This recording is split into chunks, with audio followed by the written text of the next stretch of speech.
debate.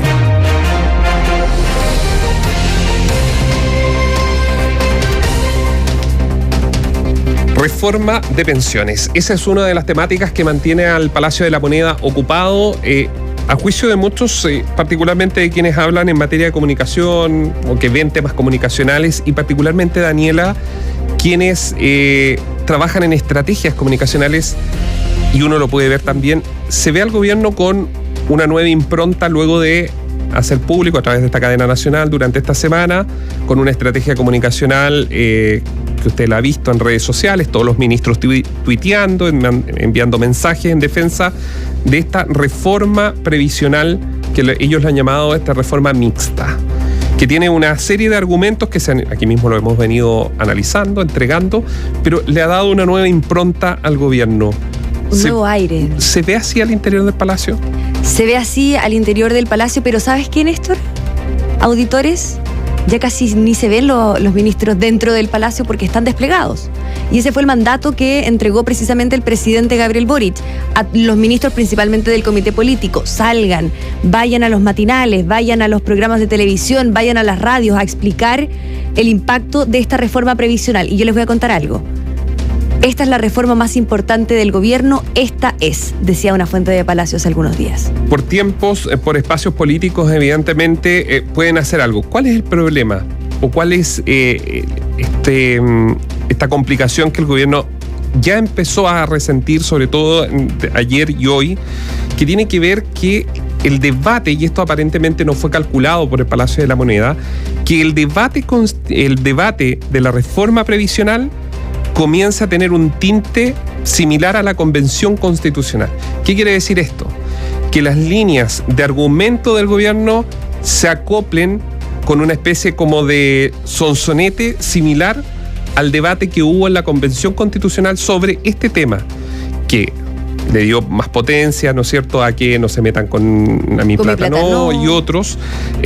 Y obviamente ahí se ha encontrado, o el gobierno se está encontrando en las últimas horas con un problema. ¿Por qué? Porque actualmente el sistema es mixto. Sí. Entonces, comunicacionalmente, la presentación de que este era el primer, en la historia, del regreso a la democracia, era el primer proyecto que genera un sistema mixto, se comienza a tener cierta caída libre, en el sentido de que desde el mismo, una de los sectores oficialistas han señalado, mira, con el pilar solidario se empezó a generar una contribución que en cierta forma daba un sentido mixto.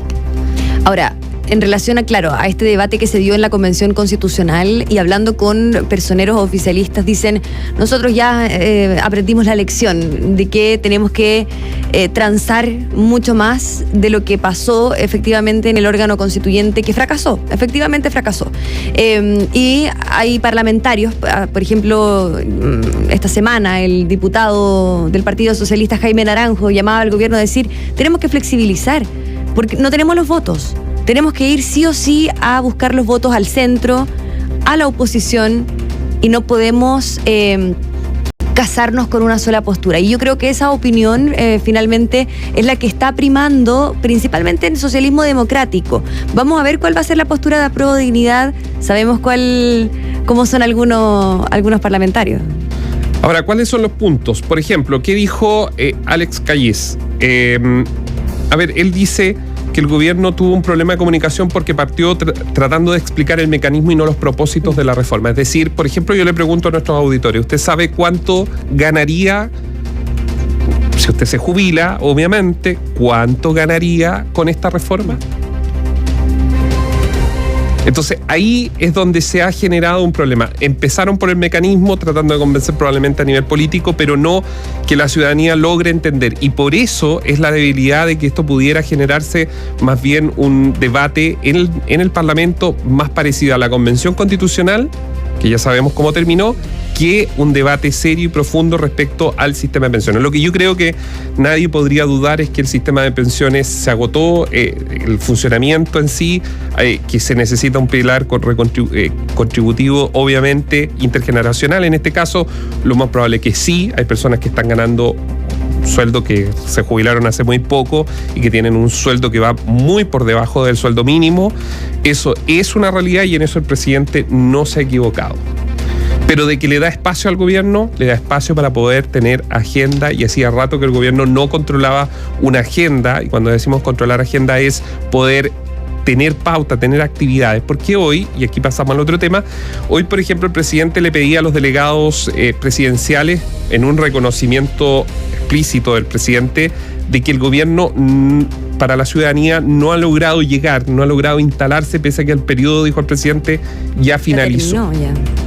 Entonces, claro, uno podría decirle al presidente, si uno fuera, de hecho, en privado lo dicen algunos delegados presidenciales, si no hay una bajada comunicacional, un relato comunicacional, ¿se puede llegar como gobierno a la ciudadanía? Si en seguridad se tomó mucho tiempo el relato en construirse, recién eso sucedió cuando llegó Carolina Toá con el resto, en este caso la ministra de las Expresas, Analía Uriarte. ¿Cómo se puede comunicar algo donde desde el nivel central no hay un relato que esté fundamentado para poder llenar esos espacios que el presidente hoy les estaba pidiendo? Efectivamente, decía el presidente, aún no se siente el despliegue del gobierno, y efectivamente hay algunos delegados presidenciales que sí están bien evaluados, que de hecho hoy día tuvieron que exponer ante los otros delegados para decirles, miren, así estamos haciendo las cosas, por así decirlo. Y hay otros delegados presidenciales que no se ven. ¿Tú te sabes los nombres de todos los delegados?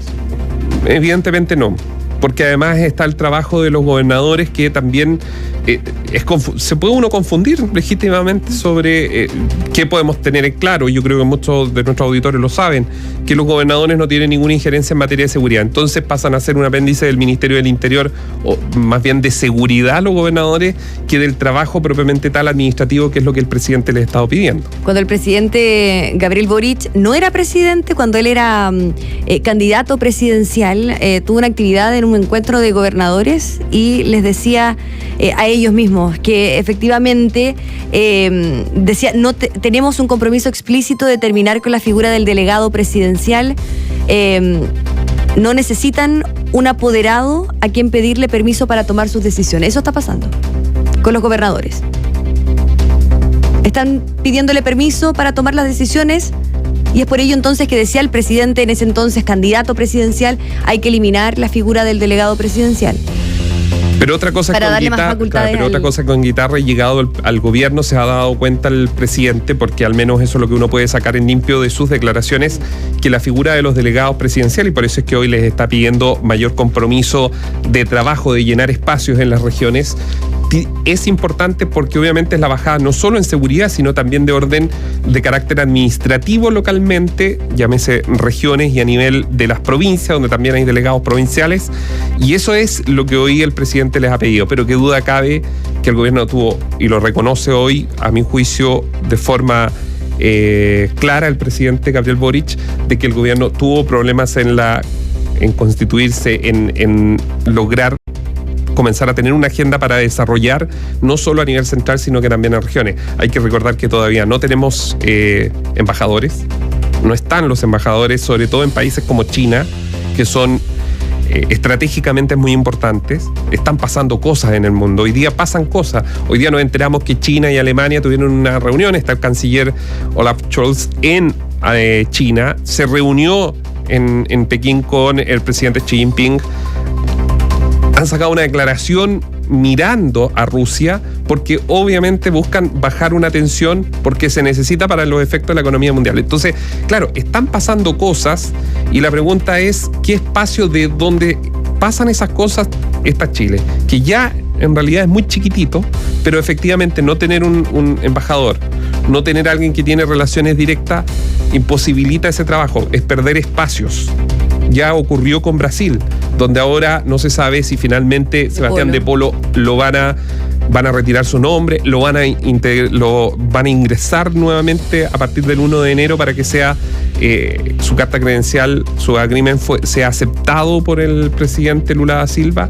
Son dudas legítimas. Fuentes de Cancillería decían antes del plebiscito que los embajadores, los nombres de los embajadores iban a estar ya casi listos después del 4 de septiembre. Imagínense el tiempo que ha pasado. Todavía no hay novedades.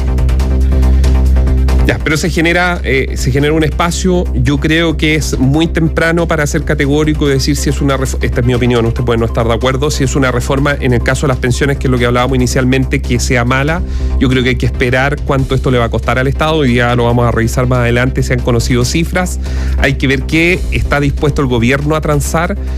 El gobierno ya ha dicho no se acaban las AFP. ¿Va a cambiar? ¿Se va a dar una voltereta en medio del debate legislativo o eso no se toca? Porque todo indica, y déjenme adelantarles algo, que eso de que se acaban las AFP podría en las próximas semanas cambiar. Fue un discurso que se buscó, como le dicen en comunicaciones entre ellos, muy oreja para que la ciudadanía entendiera, pero aparentemente no va a ser tan así. ¿Cuánto de ese espacio existe dentro de la moneda para entregarle a la oposición? Se ve interesante, pero esto y la agenda de seguridad que está trabajando Carolina Toac, evidentemente son temas prioritarios para muchos chilenos. Que ya tuvieron la primera reunión oficialista. Información independiente. Opinión independiente.